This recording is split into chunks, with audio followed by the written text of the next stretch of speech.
Olá, boa tarde. Esse é mais um programa Poesia ao Meio Dia, promovido pela Cátedra William Butler Yeats, da Faculdade de Filosofia, Letras e Ciências Humanas da Universidade de São Paulo. E temos conosco a senhora Susan Roy, que gentilmente faz a seleção dos poemas e hoje nos trouxe o poeta que dá nome à cátedra, William Butler Yeats. Então, passo a palavra à senhora Susan Roy.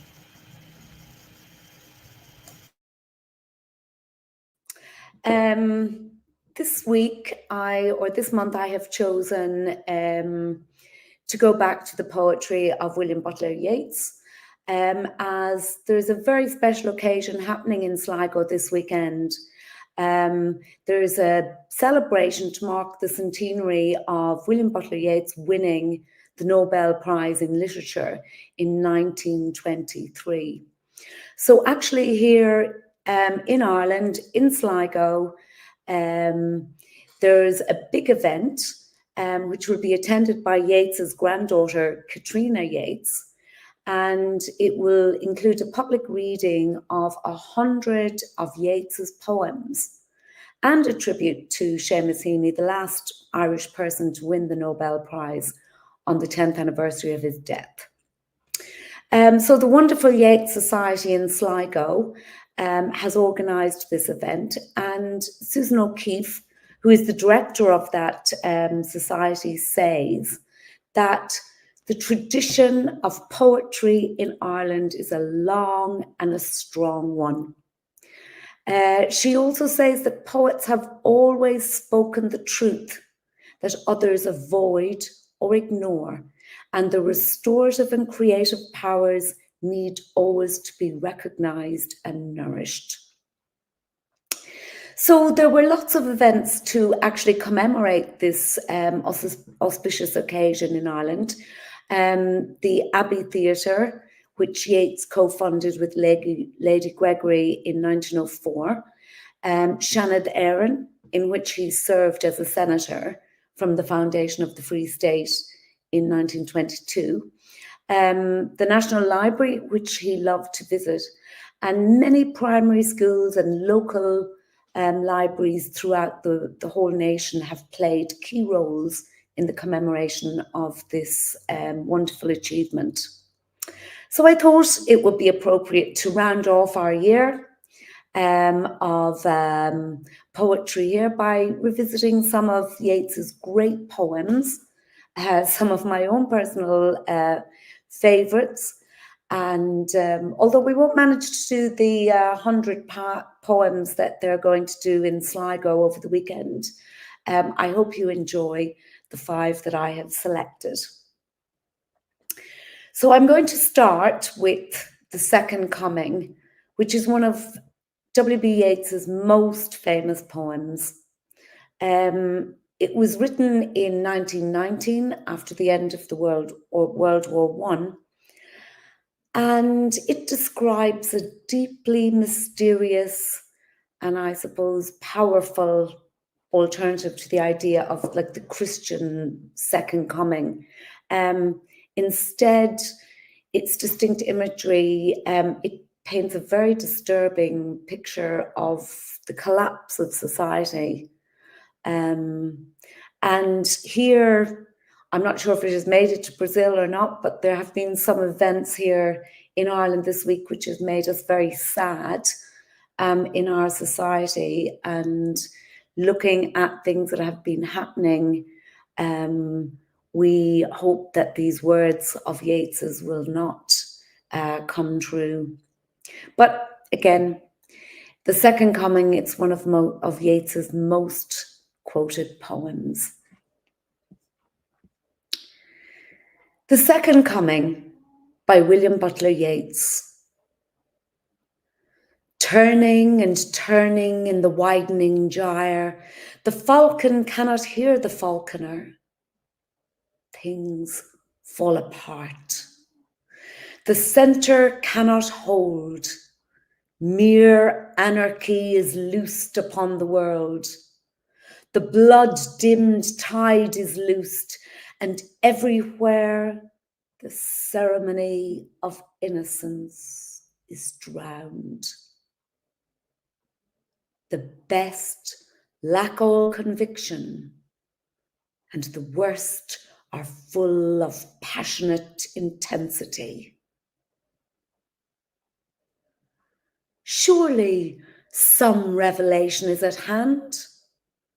Surely the second coming is at hand.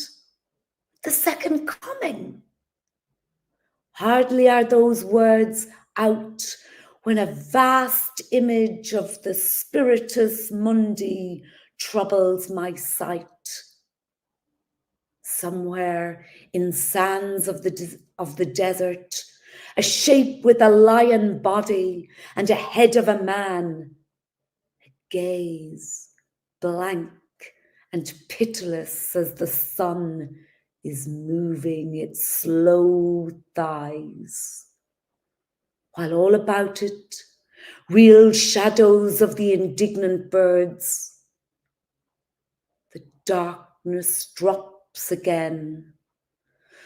But now I know that 20 centuries of stony sleep were vexed to nightmare by a rocking cradle. And what rough beast, its hours come round at last, slouches towards Bethlehem to be born.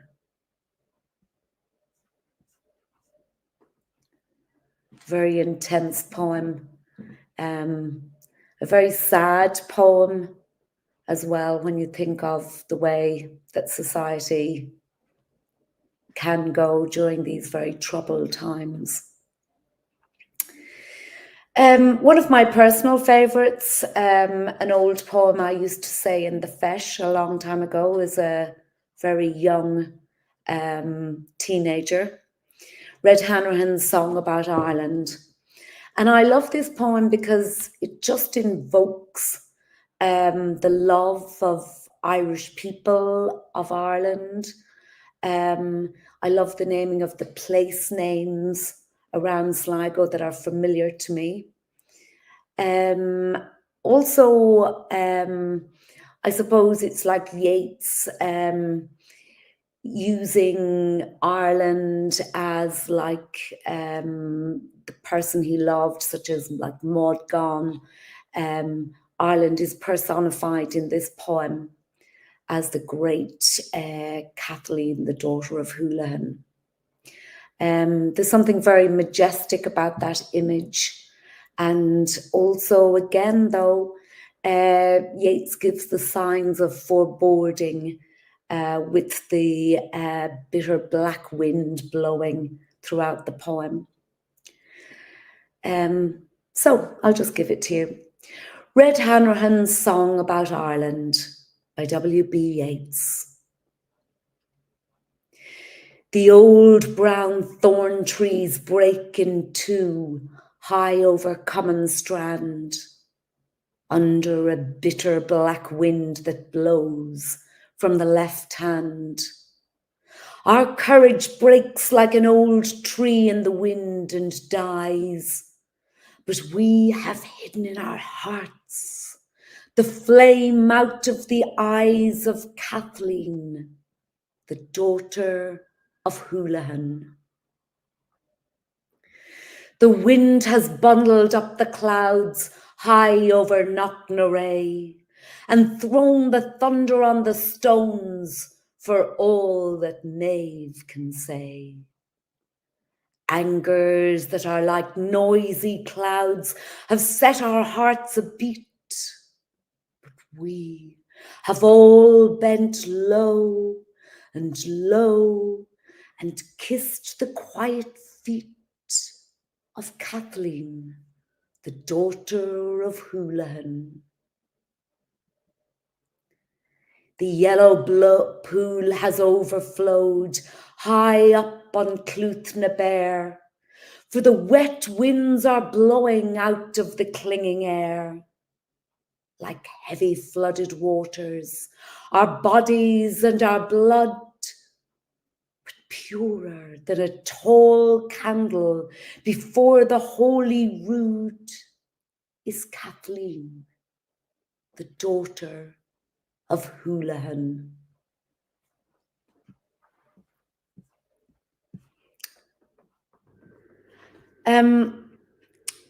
The next poem, another very famous poem by William Butler Yeats, called Among School Children, is one that I studied while going to school in Ballina in County Mayo when taking the Leaving Cert. I remember then, as a young girl, being the teacher telling us about the themes of the poem, about the reality of people accepting the reality of aging and decay. It probably didn't mean an awful lot to me then, but now as I have returned to Ireland and I'm back in that wonderful environment that is primary school, I find myself thinking about Yeats, as he did on that day when he visited a primary school in his role as a senator, a man in his 60s who looked slightly strange amongst all these very young children running around. And I think about what must he been thinking about, and looking at the wonderful innocence of the children around him. Again, that's another one of the themes we learned about, like the innocence and the experience.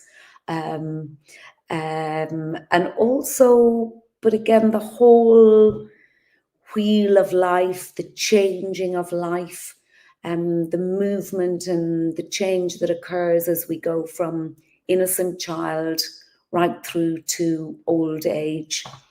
I was in school recently, and a lot of the teachers in my school are very young. And as I was out on the corridor talking to some children, one of them asked me, "How old are you?" And I said, "Oh, I am very old, but not that old."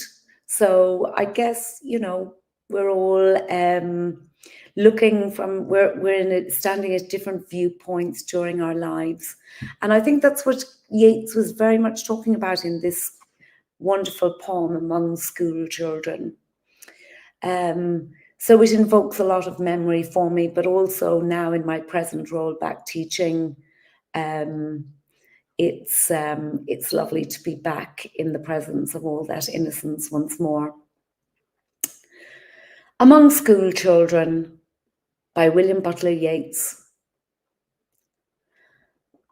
I walk through the long schoolroom questioning. A kind old nun in a white hood replies. The children learn to cipher and to sing, to study reading books and history, to cut and sew, be neat in everything, in the best modern way. The children's eyes, in momentary wonder, stare upon a 60-year-old smiling public man. I dream of a Lydian body, bent above a sinking fire, a tale that she told of harsh reproof or trivial event that changed some childish day to tragedy. Told, and it seemed that our two natures blent into a sphere from youthful sympathy, or else, to alter Plato's parable, into the yolk and white of the one shell. And thinking of that fit of grief or rage, I look upon one child or other there and wonder if she stood so at that age. For even daughters of the swan can share something of every paddler's heritage. and had that colour upon cheek or hair, and thereupon my heart is driven wild. She stands before me as a living child. Her present image floats into my mind. Did Quattrocento finger fashion it, hollow of cheek, as though it drank the wine and took a mess of shadows for its meat? And I thought never of Lydian kind had pretty plumage once. Enough of that. Better to smile on all that smile and show there is a comfortable kind of old scarecrow. What youthful mother, a shape upon her lap, honey of generation had betrayed? And that must sleep, shriek, struggle to escape as recollection or the drug decide. Would think her son, did she but see that shape with 60 or more winters on its head, a compensation for the pang of his birth, or the uncertainty of his setting forth. Plato thought nature but a spume that plays upon a ghostly paradigm of things. Solider Aristotle played the tawse upon the bottom of a king of kings. World-famous golden-thighed Pythagoras fingered upon a fiddlestick or strings what a star sang, and careless muses heard. Old cloths upon old sticks to scare a bird. Both nuns and mothers worship images, but those the candles light are not those that animate a mother's reveries, but keep a marble or a bronze repose. And yet they too break hearts. O presences that passion, piety, or affection knows, and that all heavenly glory symbolize, of self-born mockers of man's enterprise. Labour is blossoming, or dancing where the body is not bruised to pleasure soul, nor beauty born out of its own despair, nor blear-eyed wisdom out of midnight oil. O chestnut tree, great rooted blossomer, are you the life? Are you the leaf, the blossom, or the bowl? O body swayed to music, O brightening glance, how can we know the dancer from the dance?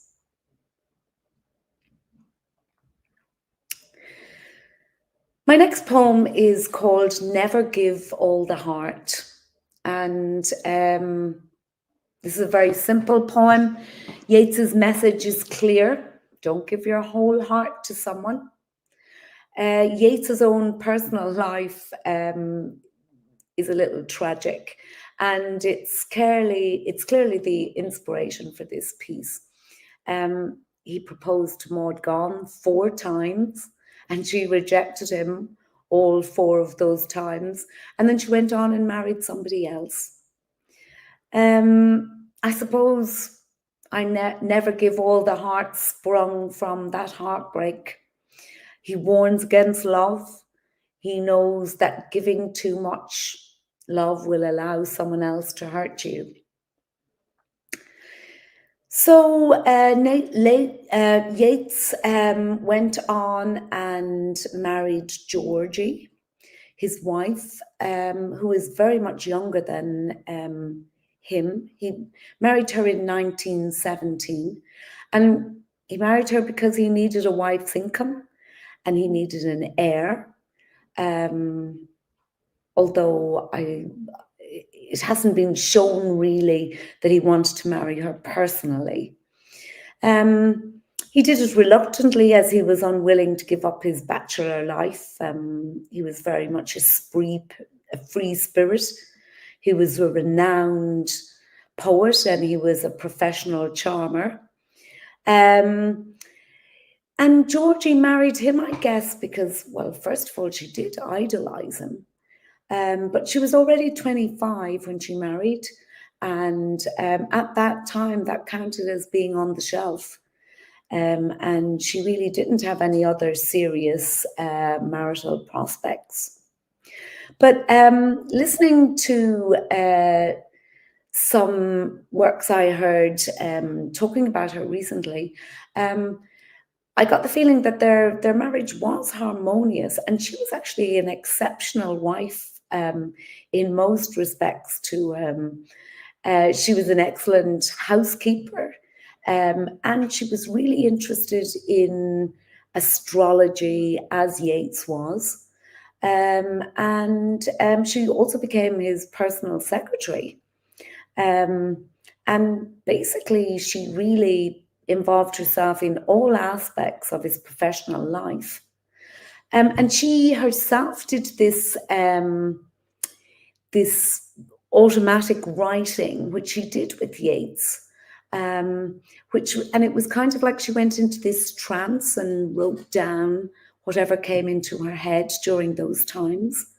It said she helped him write his very long poem, The Vision. And she really became an effective editor of all his work. So although he possibly never gave her all the heart, he did have a lot to be thankful for when he married his wife, Georgie. Never Give All the Heart by William Butler Yeats. Never give all the heart, for love will hardly seem worth thinking of to passionate women, it seems certain, and they never dream that it fades out from kiss to kiss. For everything that's lovely is but a brief, dreamy, kind delight.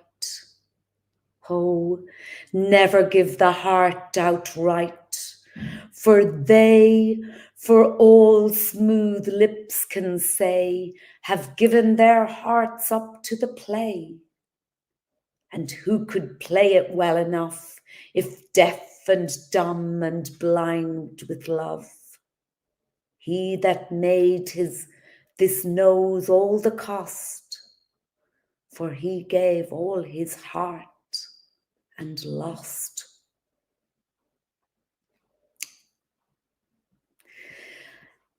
My last poem today is The Stolen Child. Again, in this poem, Yeats, the whole poem is a metaphor for a return to innocence. The innocence, again, which is characterized by childhood. And the fantasy world that Yeats creates in this poem is really different from the real world. And it shows the poet's dissatisfaction with the real world. He's at that time disappointed with modern society. Again, probably increased violence in society is disappointing. And he allows the child in his poem to leave the world that's full of sorrow and tears, and to go and live with the fairies who give him a world that's free of misery and free of suffering. And really, at the end of the poem, Yeats keeps people in doubt as to whether the fairy world is better than the world in which we dwell. So, The Stolen Child by W.B. Yeats. Where dips the rocky highland of Sleuthwood in the lake, There lies a leafy island where flapping herons wake. The drowsy water rats, there we've hid our fairy vats, full of berries and of the reddest stolen cherries. Come away, O human child, to the waters and the wild, with a fairy hand in hand. For the world's more full of weeping than you can understand. Where the wave of moonlight glosses the dim grey sands with light, far off by furthest Rosses we foot it all the night, weaving olden dances, mingling hands and mingling glances, till the moon has taken flight. To and fro we leap and chase the frothy bubbles, while the world is full of troubles and anxious in its sleep. Come away, O human child, to the waters and the wild, with a fairy hand in hand. For the world's more full of weeping than you can understand. Where the wandering water gushes from the hills above Glencar, in pools among the rushes, that scarce could bathe a star. We seek for slumbering trout, and whispering in their ears, give them unquiet dreams. Leaning softly out from ferns that drop their tears over the young streams. Come away, O human child, to the waters and the wild, with a fairy hand in hand. For the world's more full of weeping than you can understand. Away with us he's going, the solemn-eyed. He'll hear no more the lowing of the calves on the warm hillside, or the kettle on the hob sing peace into his breast, or see the brown mice bob round and round the oatmeal chest. For he comes, the human child, to the waters and the wild, with a fairy hand in hand. For the world's more full of weeping than he can understand. So thank you very much, everybody. As a special treat, this Poesia, we're going to return to Gisele, who is going to recite for you the very famous poem that I started with, The Second Coming, in a Brazilian Portuguese translation. So I'm looking forward to hearing this. So I'm going to hand you back to Gisele. And thank you very much for listening. We will, of course, end with our usual piece of music. And I hope to see you all next year when we return with more poetry and more music for your enjoyment. Okay, thank you, Gisele. Thank you, Susan. Thank you very much for the wonderful selection and reading and explanation of it all. Thank you. E agora tenho a honra, então, e a alegria de trazer a tradução do professor Paulo Visioli, lembrando que William Butler Yeats é um poeta já traduzido por vários tradutores brasileiros, Paulo Henriques Brito, Péricles Eugênio da Silva, outros mais contemporâneos, publicados na revista Escamandro, enquanto ela existia, e o que trago hoje é a tradução de Paulo Visioli com o poema Linda, Só lembrando, como disse Susan, que esse é o nosso último encontro de 2023, 2024, esperamos vocês para mais. Muito obrigada. A segunda vinda. Girando e girando a voltas crescentes, o falcão não escuta o falcoeiro. Tudo se parte, o centro, mera anarquia avança sobre o mundo. Marés sujas de sangue em toda parte, os ritos da inocência sufocados, os melhores sem suas convicções, os piores com as mais fortes paixões. É certo, está perto a revelação, é certo, está perto a segunda vinda. Segunda vinda, maldigo as palavras e a imagem vasta do Spiritus Mundi turva-me a vista. No pó de um deserto, um corpo de leão de crânio humano, o olhar vazio e duro como o sol, move as pernas pesadas e ao redor rondam sombras de pássaros coléricos. Volta a escuridão, mas eu sei agora que o sono pétreo desses 20 séculos deu um sonho mau no embalo de um berço. Qual besta rude, vinda enfim sua hora, arrasta-se a Belém para nascer. Muito obrigada, ficamos agora com o vídeo cedido pela Susan Roy.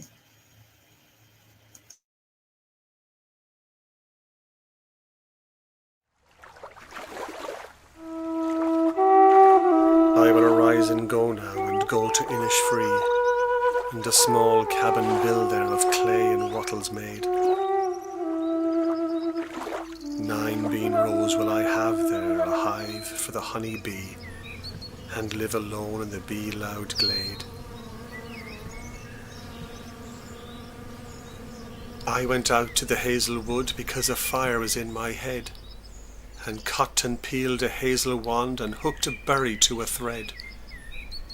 And when white moths were on the wing and moth-like stars were flickering out, I dropped the berry in a stream and caught a little silver trout.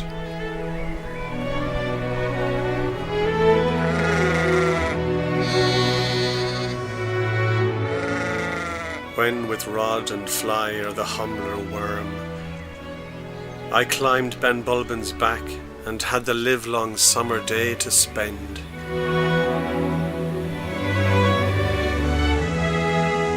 Where the wandering water gushes from the hills above Glencar, in pools among the rushes that scarce could bathe a star.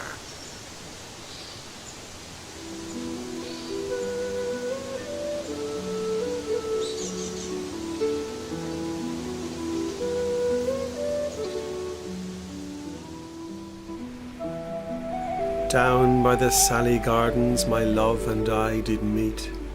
She passed the Sally Gardens with little snow-white feet. She bid me take love easy, as the leaves grow on the tree. But I, being young and foolish, with her would not agree.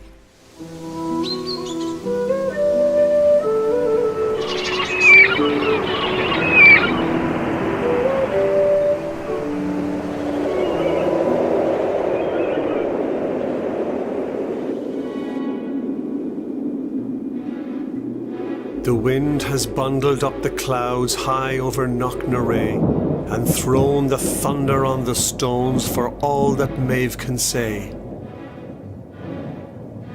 Angers that are like noisy clouds have set our hearts a-beat.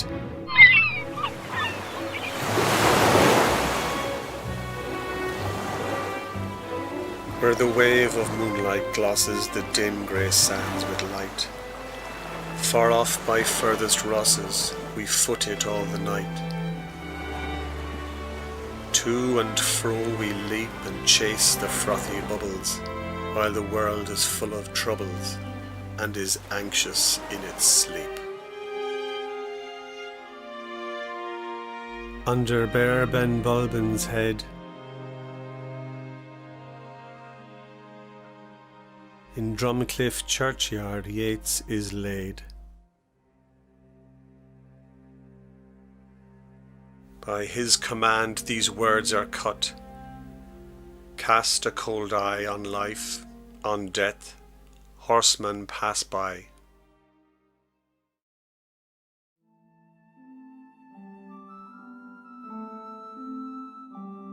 Land of heart's desire,